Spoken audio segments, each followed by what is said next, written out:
छत्तीसगढ़ के नवीन विधानसभा में पहले शीतकालीन सत्र की शुरुआत से पहले विधानसभा अध्यक्ष डॉक्टर रमन सिंह ने नवीन विधानसभा भवन में पहली पत्रकार वार्ता में अनेक महत्वपूर्ण जानकारियां दी। पत्रकारों के सवालों का जवाब देते हुए उन्होंने पत्रकारों से सुझाव देने का आग्रह भी किया। इस दौरान हंसी मजाक भी हुआ। विधानसभा से पहले नियम रहा है कि विपक्ष के साथ बैठक की जाती है, उनसे चर्चा की जाती है, उनसे विचार विमर्श किया जाता है, उनसे जानकारी ली जाती है और उनसे आग्रह किया जाता है कि जो विधानसभा है अच्छे से चलने दें। परंतु ये मीटिंग का कोई असर नहीं होता, इसके लिए क्या करेंगे? असर होना चाहिए। बजट सत्र के पहले हम लोग बात करते हैं, बैठते हैं, चर्चा करते हैं और उसका असर हो ये आग्रह भी करते हैं। और छत्तीसगढ़ विधानसभा अन्य विधानसभाओं से काफ़ी बेहतर है। बाकी विधानसभा से हम आगे बढ़ रहे हैं और मुझे लगता है कि सामंजस्य को और आगे बढ़ाने की जरूरत है। अध्यक्ष जी, सवाल है, बहुत सारे मामलों में ये होता है कि अध्यक्ष जी से एक व्यवस्था दी जाती है कि कोई भी जो सवाल आता है उस पर जो जांच की जो घोषणा होती है उसकी जांच रिपोर्ट सार्वजनिक नहीं होती। क्या इसको ऐसा प्रोसेस में आ जाए, क्योंकि जन ही से जुड़ा मुद्दा होता है बहुत सारा, तो ऐसी जांच रिपोर्ट सार्वजनिक की जानी चाहिए ताकि उस मामले में क्या हुआ इसकी जानकारी लोगों को भी पता चल सके। नहीं, जब भी जांच के लिए एक समिति बनती है तो वो विधानसभा के लिए जवाबदेही होती है और विधानसभा में प्रस्तुत होता है। ऐसा गुप्त दस्तावेज नहीं है वो।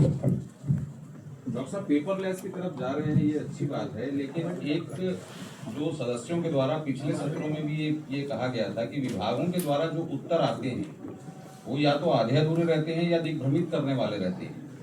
ये सदस्यों ने कई बार पिछली बार आरोप भी लगाया है। तो आसंदी से क्या कोई विशेष टिप्पणी या कोई निर्देश जारी किया जाएगा विभागों को? उसकी आवश्यकता नहीं है। जिसको आपका प्रश्न बहुत अच्छा प्रश्न है कि यदि मंत्री जवाब देने में असफल हो रहा है या प्रश्न के अधूरे जवाब दे रहा है या विधायक संतुष्ट नहीं है, इसकी एक मान्य परंपरा है प्रश्न और संदर्भ समिति के पास। वो यदि उस विषय को लेकर प्रश्न संदर्भ समिति के पास जाएगा तो उसको पूरी यदि उसकी स्वीकृति होती है तो पूरा जवाब उस विधायक को मिलेगा। उस प्रक्रिया का पालन भी कर सकते हैं और इसमें बाद में चर्चा भी हो सकती है। एक प्रश्न की जाती है, लेकिन जैसे झीरम की डॉक्टर जस्टिस प्रशांत मिश्रा की रिपोर्ट थी सर, वो आई नहीं और वो अभी तक पता भी नहीं कि आखिर वो प्रशांत मिश्रा की रिपोर्ट है कहाँ। क्या इस पर कुछ विचार है? जो भी रिपोर्ट विधानसभा की समिति के द्वारा तय होता है विधानसभा में ही प्रस्तुत करना रहता है।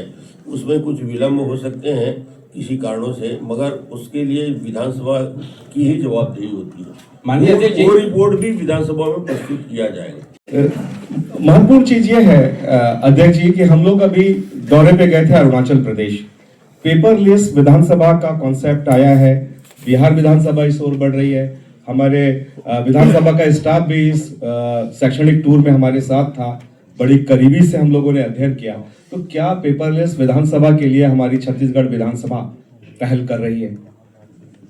बिल्कुल पहल भी कर रहे हैं, आगे भी बढ़ गए हैं और जो सुझाव होंगे उसको क्रियान्वयन करेंगे।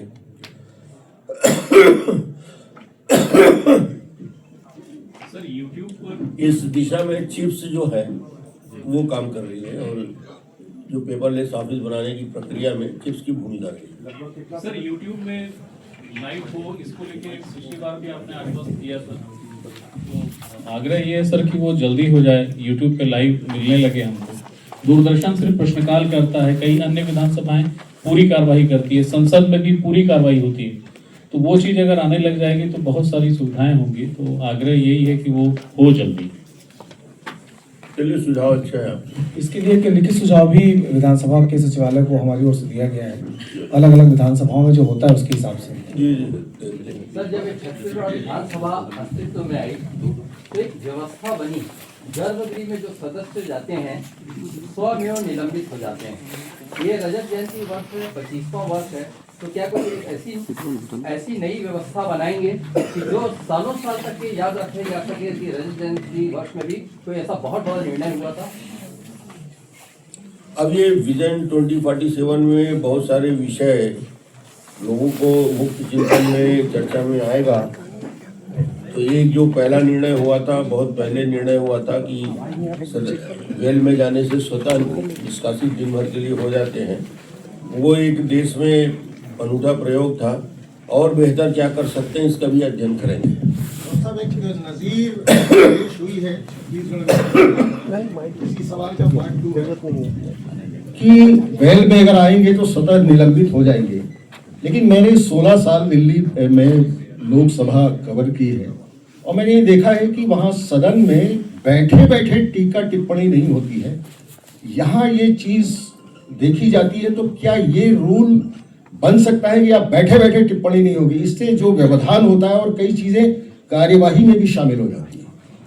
जब स्पीकर अपनी व्यवस्था में इस बात को हमेशा मेंशन करते हैं, जब भी कोई सदस्य बैठे बैठे बात करता है तो इमीडिएट उसको सभापति तालिका में जो भी बैठा हो या अध्यक्ष बैठा हो उसको मेंशन करता है और वो कहा जाता है कि ये संसदीय परंपराओं के विपरीत है, इसलिए आप कोई भी अपने स्थान में खड़े होकर भी बोले। आपने अच्छा याद दिलाया। विधानसभा सत्र चलने वाला है, विपक्ष ने अपनी तैयारी कर रखी है और कई बार हंगामे होते हैं और आप भी उनको बोलते हैं, लेकिन उसके बाद वॉकआउट होता है, सदन चल नहीं पाता, कई बार ऐसी स्थिति भी आती है। तो विपक्ष को कैसे आप साधेंगे, क्योंकि लगातार वो मुद्दों को लेकर हमला करते हैं? विपक्ष और पक्ष दोनों के लिए महत्वपूर्ण स्थान विधानसभा है और मैं हमेशा बोलता हूँ स्पीकर के नाते कि विधानसभा का उपयोग ज्यादा से ज्यादा विपक्ष को करने के लिए ही विधानसभा का मंच का फोरम है। सत्ता पक्ष को तो जवाब देना है, उस जवाबदेही के लिए उनको कटघरे में खड़े करना है। तो ये अवसर तो विपक्ष के लिए सबसे अच्छा समय रहता है कि हल्ला गुल्ला ना करके चर्चा में, प्रश्नकाल में, ध्यानाकर्षण में, स्थगन में सरकार के जिन मुद्दों और नीतियों को मानते हैं कि सही नहीं है उसको उजागर करें और मीडिया के माध्यम से प्रसारित हो। तो ये अवसर ज्यादा से ज्यादा 70% 80% स्पेस विपक्ष के पास रहता है, सत्ता पक्ष को तो सिर्फ जवाब देना है। इसलिए मैं विपक्ष से आग्रह करूंगा कि वो इस अवसर का बेहतर उपयोग करें। वॉकआउट करना संसदीय परंपरा नहीं है, वेल में आ गए, विरोध प्रकट कर लिए, मगर ज्यादा से ज्यादा ये विधानसभा की कार्यवाही में रहेंगे तो ज्यादा उनको विपक्ष को लाभ होगा और जनता को भी लगेगा कि हाँ हमारा जनप्रतिनिधि हमारी बात को कर रहा है। पहला अनुभव था विधानसभा अध्यक्ष को लेकर और आपने तो लंबे समय से जो यात्रा की है मुख्यमंत्री काल की, आप सदन के बिल्कुल बेहद करीब में रहे। जब अध्यक्ष ही आपको कार्यकाल मिला और बीजेपी के भी नए मंत्री थे इस दौर में, तो जो कई बार आपने फटकार भी लगाई, चाहे प्रश्नकाल हो या सवाल जवाब का दौर हो, तो ये 2 वर्ष की जो यात्रा रही है इसमें जो सरकार के मंत्री हैं, जो पहली बार के विधायक हैं या जो रिपीट भी हो रहे हैं, तो उनके व्यवहार को लेकर आप कितना गुणात्मक या सकारात्मक सुधार देख रहे हैं? देखिए, विधानसभा में बड़ी संख्या में पहली बार विधायक चुन के आए हैं, उनकी परसेंटेज भी बहुत ज़्यादा है, मंत्री भी पहली बार बनने वाले काफ़ी संख्या है। तो पहला 1 साल और 2 साल काफ़ी कुछ सीखने का रहता है और इस दौरान उनसे मैं व्यक्तिगत बात करके भी चर्चा बातचीत में भी उनको बात करता रहा। तो अब आने वाले समय में आप देखेंगे कि विधायक भी और मंत्री भी बेहतर तरीके से अपनी तैयारी के साथ उपस्थित रहेंगे। कुछ कमियां थी और रहती है सभी में, वो कमियां दूर हो जाएगी।